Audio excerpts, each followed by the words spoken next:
បាទសួស្តីបងប្អូនទាំងអស់គ្នាខ្ញុំចង់ឲ្យបងប្អូនទាំងអស់គ្នាមើលវីដេអូរបស់ខ្ញុំមួយដែលខ្ញុំបានថតកាលពីមួយថ្ងៃមុននេះមកពិនិត្យមើលស្ពីកាក្នុងជំរំគាត់ជ្រុញញញួនស្រុកស្រីស្នំខេត្តសៀមរាបយើងហើយ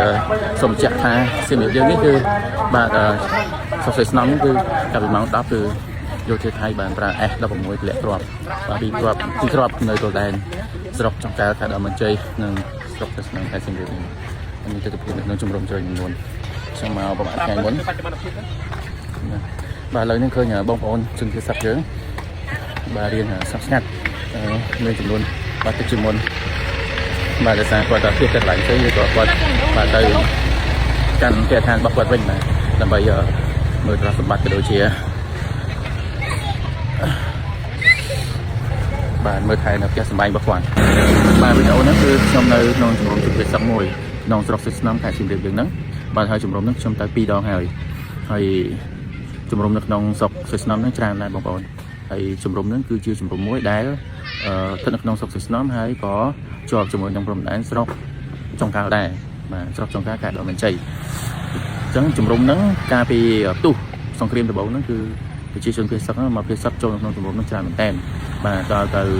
2 ទៅ 3,000 គ្រួសារគ្រួសារមនុស្សប្រហែល 10,000 នាក់ប៉ុន្តែក្រោយទៀតទៅក៏បានស្ងប់ដោយសារតែបងប្អូនគាត់ជួយទៅផ្ទះវិញឬក៏ចាក់ចេញពីជំរំហ្នឹងហើយទៅខេត្តផ្សេងទៀតប៉ុន្តែដោយសារតែមានការទម្លាក់គ្រាប់បែកពី S16 របស់ថៃនៅក្នុងស្រុកស្រីស្នំព្រោះការទម្លាក់នៅគ្រាប់ហ្នឹងគឺនៅស្រុកស្រីស្នំម្ដងហើយនៅចុងកាល់ម្ដងប៉ុន្តែនៅចុងកាល់ដែលទម្លាក់តាមបំផុតហ្នឹងគឺទម្លាក់នៅកំតិចនៅស្ពានអូជីកបាទទម្លាក់កំតិចស្ពានអូជីកនៅយប់ថ្ងៃទី 19 ខែធ្នូយើងហ្នឹងហើយបាទអញ្ចឹងក៏ធ្វើឲ្យបងប្អូនមួយចំនួនធំដែលភាគសឹកនៅក្នុងស្រុកស្រីស្នំហ្នឹងក៏ចេញពីស្រុកស្រីស្នំហើយទៅ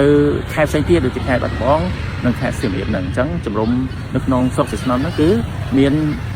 បាទសភាពស្ងប់ស្ងាត់ដោយសារតែបងប្អូនចាក់ចេញពីជំរំហ្នឹងហើយទៅការជំរំផ្សេងទៀតអញ្ចឹងការភៀសខ្លួនរំកិលពី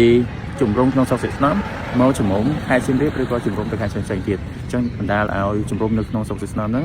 មានសភាពស្ងប់ស្ងាត់បងប្អូនភាគសឹកក៏មានការភ័យខ្លាចក្នុងការទម្លាក់គ្រាប់ពីយោធាថៃក្នុងទឹកដីស្រុកស្រីស្នំក៏ដូចជាទឹកដីស្រុកចុងកាល់ខេត្តឧត្តរមានជ័យដែលក្បែរនឹងស្រុកស្រីស្នំជាពិសេសមានការភ័យខ្លាចយ៉ាងខ្លាំងនៅការទម្លាក់គ្រាប់នៅ16 ខែធ្នូនៅក្នុងទឹកដីស្រុកចុងកាល់ទៅលើស្ពានអូជីកដែលជាព្រំប្រទល់រវាងស្រុកស្រីស្នំខេត្តសៀមរាបនិងស្រុកចុងកាល់ខេត្តឧត្តរមានជ័យនេះ